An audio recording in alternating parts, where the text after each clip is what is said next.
शुभ हो आप सबका, भला हो, मंगल हो आपका।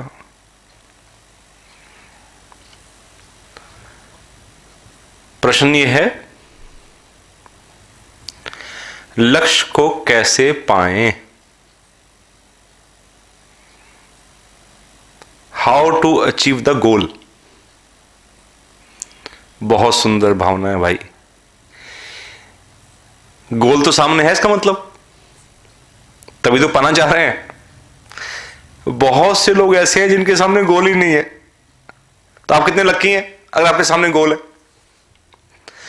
अगर गोल नहीं है तो पहले गोल बनाओ, पाने की बात बाद में करेंगे। लक्ष्य को कैसे पाए जानना बहुत जरूरी है, लेकिन उससे ज्यादा जरूरी है कि लक्ष्य हो। कहीं जाना ही नहीं है तो पूछना क्यों रास्ता फिर। वो कह रहे हैं, एक चौक पे खड़ा आदमी पूछ रहा था किससे कि भाई साहब ये सड़क कहां जाती है। उसने बताया, फिर पूछा ये किधर जाती है, बता दिया। और ये अब इससे पहले कि वो बताता हो कहते हैं भाई जी आपने जाना कहां है, क्या जाना तो कहीं नहीं है। कहते हैं भाई फिर क्यों टाइम खराब कर रहा, जब जाना ही नहीं है। तो इसलिए बहुत जरूरी है कि हमारे सामने लक्ष्य हो।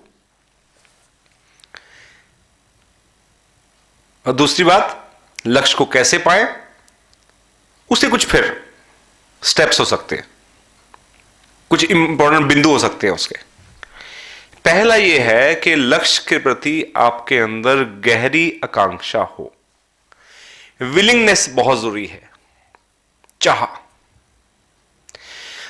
का लाभ सबसे बड़ा क्या है कि बीच में कोई और रुकावट आएगी ना, रुकावट नहीं आएगी, आपको तंग नहीं करेगी। वो गरीबी आएगी, आड़े नहीं आएगी। अभी लेटेस्ट हमने देखा, हमारे राष्ट्रपति कौन थे जो बड़े मशहूर हुए, बहुत माननीय अब्दुल कलाम जी। आपको मालूम होगा कि वो कितने गरीबी के हालात में पले बड़े हुए, लेकिन पढ़ने की आकांक्षा थी। एक वैज्ञानिक साइंटिस्ट, देश के लिए कुछ करने का भाव था, गहरी आकांक्षा थी कि मैं लायक बनूं, पढ़ूं। तो गरीबी भी आड़े नहीं आई। 20 एग्जाम्पल आप देख सकते हैं इतिहास में। कई लोग आंखों से विहीन थे। मैडम हुई है हेलन केलर, कहां पहुंची, आंखें नहीं थी, इच्छा थी कुछ करने की। बीथोवन, वर्ल्ड फेम नेम है बीथोवन का। बहरे थे, सुन नहीं सकते थे। अभी संगीतकार गुजरे हमारे पीछे, रविंद्र जैन, आंखें नहीं थी। बहुत से एग्जाम्पल आप देखिए कि जिनके यहां कुछ ना कुछ दिक्कत थी, तकलीफ थी, फिजिकल प्रॉब्लम थी, गरीबी थी, सहयोग नहीं था, वातावरण नहीं था, माहौल नहीं था, लेकिन एक चीज सब में थी, गहरी आकांक्षा। दूसरा बिंदु है, अपने लक्ष्य के ऊपर केंद्रित रहें।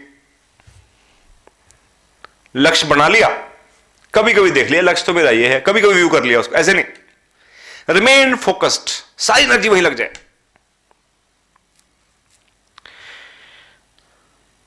अर्जुन से जब पूछा गया तुम्हें क्या दिख रहा है, वो फोकस थे कि नहीं थे? सोचिए आप, ही वॉज फोकस्ड। तुम्हें क्या दिख रहा है? बाकियों से पूछा गया, किसी को पत्ते दिख रहे, किसी को पेड़ दिख रहा, किसी को कुछ दिख रहा, लेकिन अर्जुन से पूछा गया तो उसको क्या दिख रहा था? मछली की आंख। तभी लक्ष्य भेद पाए, जब सिर्फ वही दिखे बस। टारगेट कॉन्स्टेंटली विजिबल रहे। वो लिखने की बात जो सिखाई गई थी, लिखने का लाभ ये होता है कि फोकस रखने में मदद करेगा। लिखने से काम नहीं चलेगा। लिख लिया आपने, मैंने अच्छा वक्ता बनना है, मुझे अच्छा व्यवसायी, सफल व्यवसायी बनना है, नो, इट इज एक स्टेप। लिख लिया, अच्छी बात, वो आपकी हेल्प कर सकता है, लेकिन फोकस्ड आपको ही रहना है। खाली लिख के काम नहीं चल जाएगा, बन जाऊंगा वो जो लिख लिया मैं बन जाऊंगा, वो मेरी सहायता कर सकता है, लिखा हुआ मुझे बार बार रिमाइंड कर सकता है। It is a constant reminder. Hammering, strike करेगा बार बार कि मैंने क्या लिखा हुआ है, लेकिन करेगा तब जब मैं उसको ठीक से पढ़ूंगा। उसको हर बार इग्नोर कर दूंगा लिखे हुए को, तो फिर वो मुझे अपने आप थोड़ी आके जगाएगा। तो फोकस तो मुझे रहना है, केंद्रित तो मुझे ही रहना है। अगला बिंदु, हम किसी सफल व्यक्ति देख के बड़ा खुश होते हैं, इतनी तालियां बज रही हैं, इतना नाम हो रहा है, लेकिन ये याद रखिए कि बड़ का पेड़ कितना ही बड़ा क्यों ना हो, सिर्फ बड़ का पेड़ ही सबसे बड़ा होता है ना, इतना विशाल काय, लेकिन किसी दिन क्या होता है, छोटा सा बीज, गोल दाना, मटर दाने, छोटा सा। Started from where, from that small. सफल होने के लिए, लक्ष्य को पाने के लिए स्टार्ट कहां से करना पड़ेगा, शुरू से। ओवरनाइट कुछ बनने की कोशिश करोगे, नहीं बन पाओगे। तो ये बात याद रखें कि शुरू से शुरुआत करें, छोटे से शुरुआत करें, छोटे छोटे लक्ष्य से शुरुआत करें। जैसे लक्ष्य आपको मिलता जाएगा, आपका कॉन्फिडेंस बढ़ता जाएगा, विश्वास बढ़ता जाएगा अपने ऊपर, और बड़े लक्ष्य के लिए आप तैयार हो पाएंगे, उससे बड़े लक्ष्य के लिए तैयार हो पाएंगे, और बड़े लक्ष्य के लिए तैयार हो पाएंगे। एक और बिंदु, अपने पर विश्वास जमाए रखें। I can do, I will do. हौसला छोड़ दिया अगर आपने, निराशा आपके पास आ गई, आशा और विश्वास की लो जगाए रखें। वो एक राजा था ना स्कॉटलैंड का, किंग ब्रूस, वो हार गया, नंबर ऑफ टाइम्स हार गया, और उसको लगा कि अब मेरी जिंदगी का कोई लाभ नहीं है, खत्म। बाय चांस वो जंगल में कहीं बैठा हुआ था, तो उसको एक सुनी हुई घटना ना आपकी, क्या दिखाई दी, मकड़ी। प्रेरणा तो हम कहीं से ले सकते हैं, सीखने के लिए बहुत बड़े मंच की जरूरत नहीं है, एक मकड़ी भी सिखा सकती है आपको, स्पाइडर। वो एक एंड से दूसरे एंड झूल रही थी, पहुंच नहीं पा रही थी, हर बार गिर जाती थी, लगी रही। नंबर ऑफ टाइम्स अटेम्प्ट्स करने के बाद उसने हौसला नहीं छोड़ा, विश्वास बनाए रखा कि नहीं, आई विल रीच, और अंततः एक झटके में वो क्रॉस कर गई। तो उस छोटी सी मकड़ी से भी किंग ब्रूस को प्रेरणा मिली, जो स्कॉटलैंड के राजा थे, और उन्होंने वहां से प्रेरणा लेकर दोबारा युद्ध लड़ा और इंग्लैंड के किंग को हराया। तो अपने ऊपर विश्वास जमाने में किसने हेल्प कर दी, मकड़ी ने, आशा और विश्वास जगाया उसके अंदर। तो इसी प्रकार हमें विश्वास रखना है कि नहीं, मैं अंततः कामयाब ही होऊंगा। Again try again. एक और बिंदु भी है लक्ष्य के प्रति कि लक्ष्य स्पष्ट हो, clarity of goal is must. Blood दिखेगा तो फिर गड़बड़ हो जाएगा। आप ये देखिए कि हम डिसीजन लेते हैं कई बार, मैं अगर चश्मा बनवाने जाऊं ऑप्टिशियन के पास, तो नंबर डिसाइड डॉक्टर नहीं करता, नंबर डिसाइड मैं करता हूं। वो तो अलग अलग शीशे लगा देखता है, अब साफ दिखाई दिया, अब ये बेटर है कि ये बेटर है, एंगल भी डिसाइड करता है। सिलेंड्रिकल एंगल होता है ना इसका, चश्मे के अंदर नंबर होता है, एक सिलेंड्रिकल एक्सिस होता है उसका, पूछता है ये बेटर कि ये बेटर।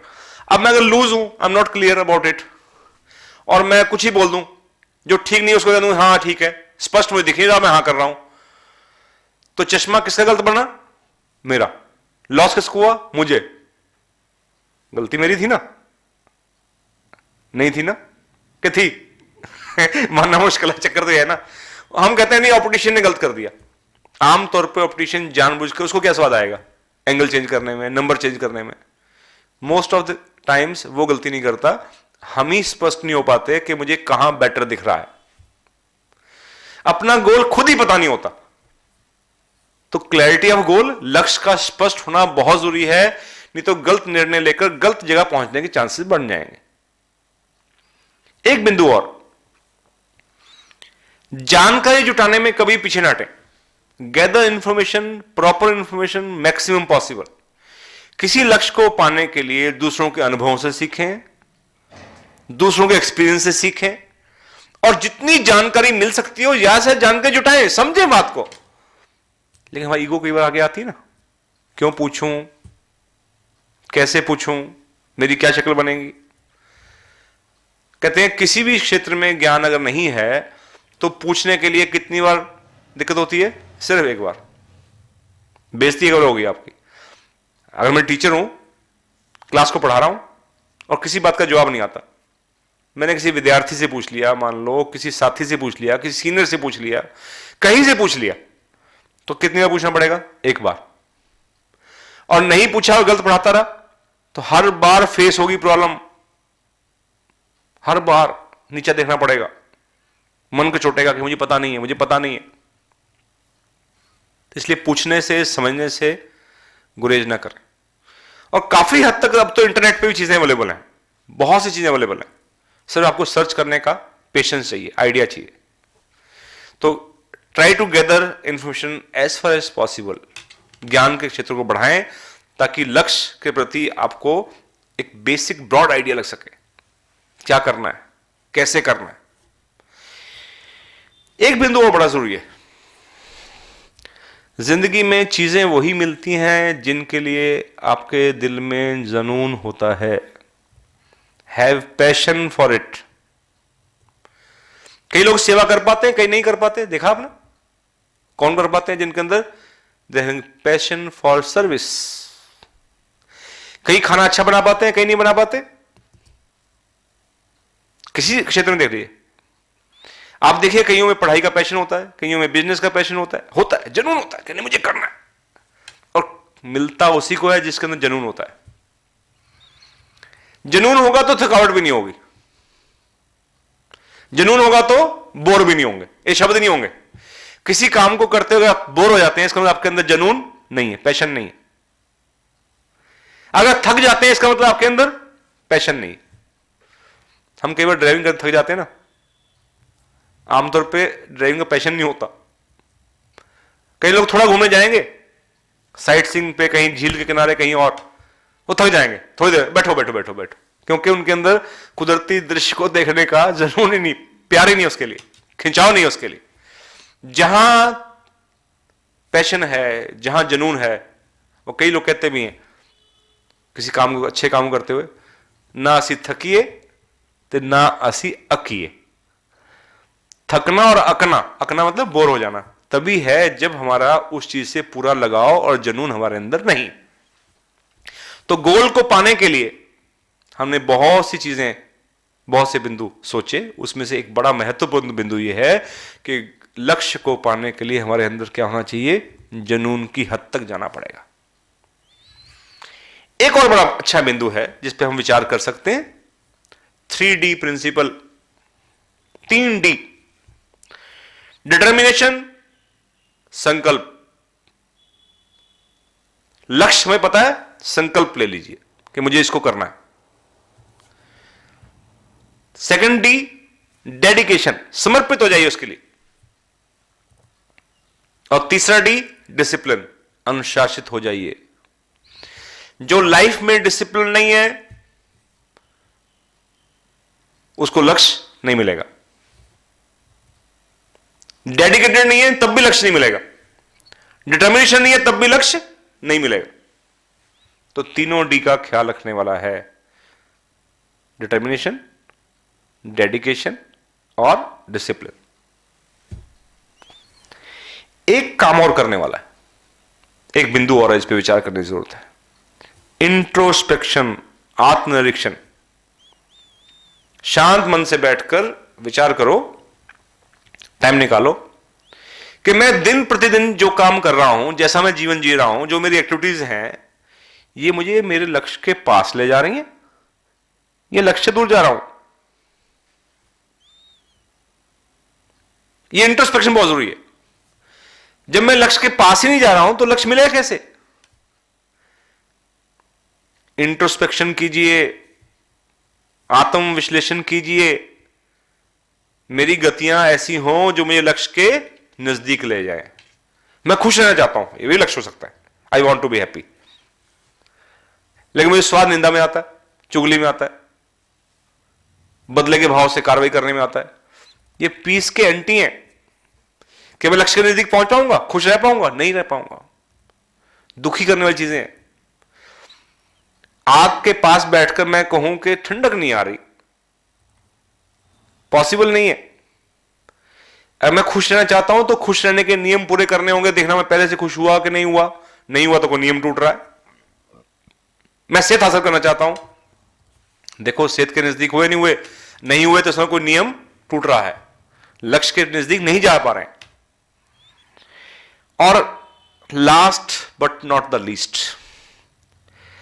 मैं समझता हूं कि सबसे कीमती बिंदु शायद अगर है तो अपने माथे पे, अपने दिल पर लिख के रख लो कि ठीक है भाई, लक्ष्य कितना भी दूर हो, कितना ही मुश्किल हो, लेकिन मैं हार नहीं मानूंगा। हटने वाला मैं भी नहीं हूं। जब मैंने सोच लिया मुझे सेहत ठीक करनी है, मैंने सोच लिया मैंने पढ़ना है, मैंने सोच लिया कि बिजनेस कामयाब करना है, मैंने सोच लिया कि मन बना लिया कि मैंने सामाजिक व्यवस्था में जुड़ाव पैदा करना है, नजदीकी हासिल करनी है, सबसे प्यार बढ़ाना है, और मैंने अपने आत्मा का भला करना है, आत्मिक विकास करना है, जो भी लक्ष्य बना लिया मैंने, तो बस फिर ये कह दो कि मैं हार नहीं मानूंगा, नेवर गिव अप, छोड़ूंगा नहीं बाद में। गिर पड़ूंगा, छोड़ूंगा नहीं, रो पड़ूंगा रो सकते हैं भाई, क्या दिक्कत है, इंसान है ना, लेट्स बी नॉर्मल। जब सफलता नहीं मिलती, कामयाबी नहीं मिलती, दिक्कतें तकलीफें आती हैं तो रोना आ जाता है, रो लो, लेकिन हार नहीं। बहादुरी इस बात में नहीं है कि आप कितनी बार गिरे और क्या हुआ आपके साथ। बहादुरी इस बात में गिर के खड़े हुए कि नहीं हुए। गिर पड़े फर्क नहीं पड़ता, खड़े हुए कि नहीं हुए ज्यादा इंपॉर्टेंट है। आपने हार नहीं मानी। जिंदगी में कामयाब वो लोग हुए जो हार नहीं मानते थे।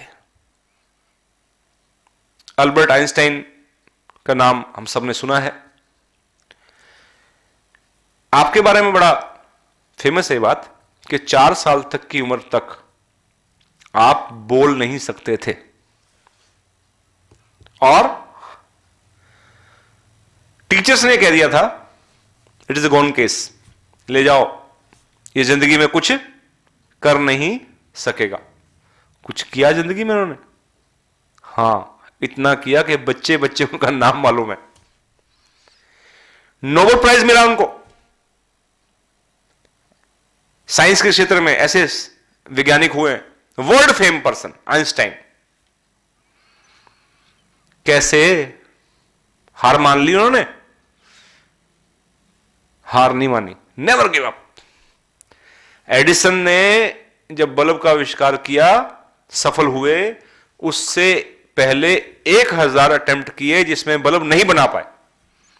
तो किसी ने पूछा, you have failed 1000 times? No, I have not failed 1000 times. I have explored the number of ways through which the bulb cannot be created, manufactured. 1000 ways are there. 1000 तरीके ढूंढे मैंने, कहते जिनके द्वारा बल्ब नहीं बनाया जा सकता। मैं फेल नहीं हुआ। अब उन्होंने 100 बार करके, 200, 500 बार करके छोड़ दिया होता बीच में, तो बल्ब बनाने का लक्ष्य पूरा होता नहीं होता ना। सोचिए, विचार कीजिए, बीच में छोड़ दिया होता अगर, तो लक्ष्य नहीं मिलता।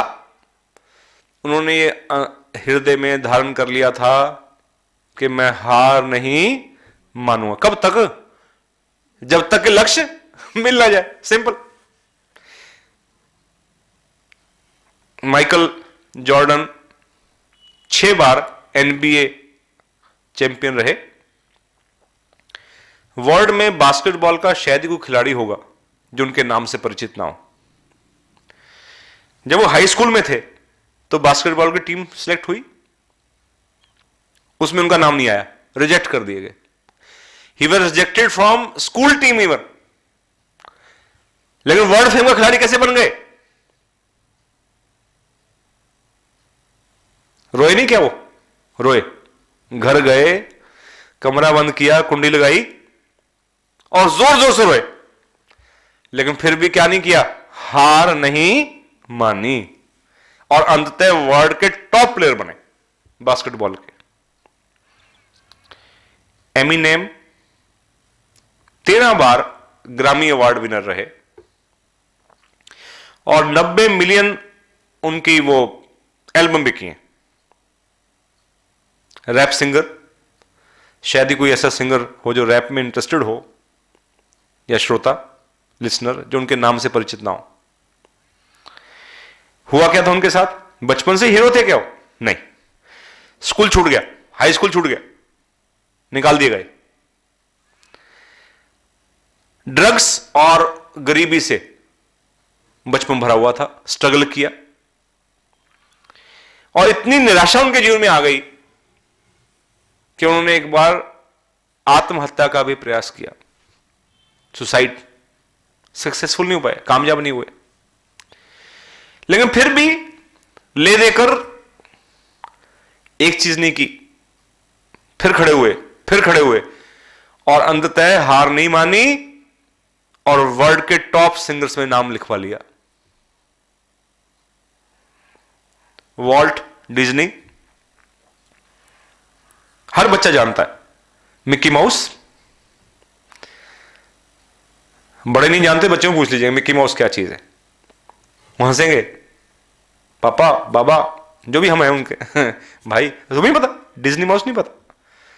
डिज्नीलैंड बनाया उन्होंने, बहुत जबरदस्त इमेजिनेशन पे काम किया उन्होंने, वर्ल्ड में नाम, एकेडमी अवार्ड होता है एक, 22 बार जीता, 22 टाइम्स।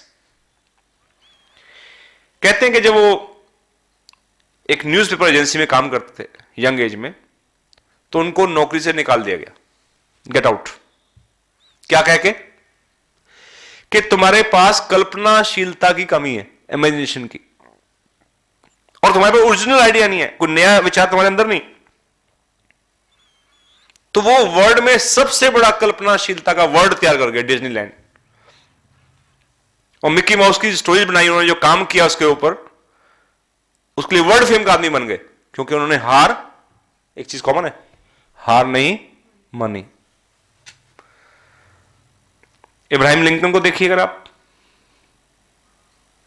16वें राष्ट्रपति अमेरिका के हुए, तो बचपन से कोई फूलों की सेज पे रहे, बहुत तंगी के हालात थे, बहुत गरीबी के हालात थे, स्ट्रीट लाइट में पढ़ते थे, जहां शादी होने वाली थी, रिश्ता होने वाला था, फियांस की डेथ होगी, बिजनेस शुरू किया, बिजनेस में फेल हो गए, यहां तक की परेशानियां बढ़ी कि उनका नर्वस ब्रेकडाउन हो गया। पॉलिटिक्स में आए, इलेक्शन लड़े तो 8 बार हारे, 8 बार हारे, लेकिन अंततः सबसे ताकतवर मुल्क के सबसे ताकतवर पोस्ट पर पहुंचे, राष्ट्रपति अमेरिका के, क्योंकि उन्होंने, उनके अंदर एक चीज थी कि मैं हार नहीं मानूंगा, और नहीं मानी। स्टीव जॉब्स, अब तो घर घर में मोबाइल हैं, लेकिन अभी भी एप्पल के मोबाइल की शान अलग है। उसके को फाउंडर हैं स्टीव जॉब्स। कहते हैं कि जब वो 30 साल की उम्र में थे तो इतने डिप्रेशन में थे, इतने तनाव और दबाव में थे, इतनी परेशानियों में थे वो, कि जिस कंपनी को उन्होंने ही चलाया था उसी कंपनी से उनको हटा दिया गया, किक आउट कर दिया गया। तो वर्ल्ड फेम की इस एप्पल कंपनी के वो को फाउंडर कैसे बने? फिर वही बात, नेवर गिव अप, मैं हार नहीं मानूंगा। तो लक्ष्य को हम पाना चाहते हैं तो इन बातों का ख्याल रखकर ही हम लक्ष्य को पा पाएंगे। पहली बात एक बिंदु में डिस्कस किया था, गहरी आकांक्षा। दूसरा, टारगेट पे, लक्ष्य पे केंद्रित रहना, फोकस ऑन द टारगेट। तीसरा, स्टार्ट फ्रॉम स्क्रैच, शुरू से शुरू करो। चौथा, अपने पर विश्वास बनाए रखें, आशावान रहें, I can do, I will do. पांचवा, गोल, लक्ष्य क्लियर हो, स्पष्ट हो। छठा, जो भी आवश्यक जानकारियां हैं, रेलेवेंट इंफॉर्मेशन है, उसको गैदर करें, इकट्ठा करें। सातवां, हैव पैशन, जनून, ना थकिए ना अकिए। आठवां, 3D प्रिंसिपल, संकल्प, समर्पण, अनुशासन, डिटर्मिनेशन, डेडिकेशन एंड डिसिप्लिन। नौवां, आत्मविश्लेषण, introspection, where I stand, I am going close to my target और away from it. And last but not the least, never give up, कभी मैदान नहीं छोड़ूंगा मैं कभी हार नहीं मानूंगा। हम सब लक्ष्य बनाएं और लक्ष्य को पा सकें, ऐसी है शुभकामना। बोलिए सबका शुभ हो।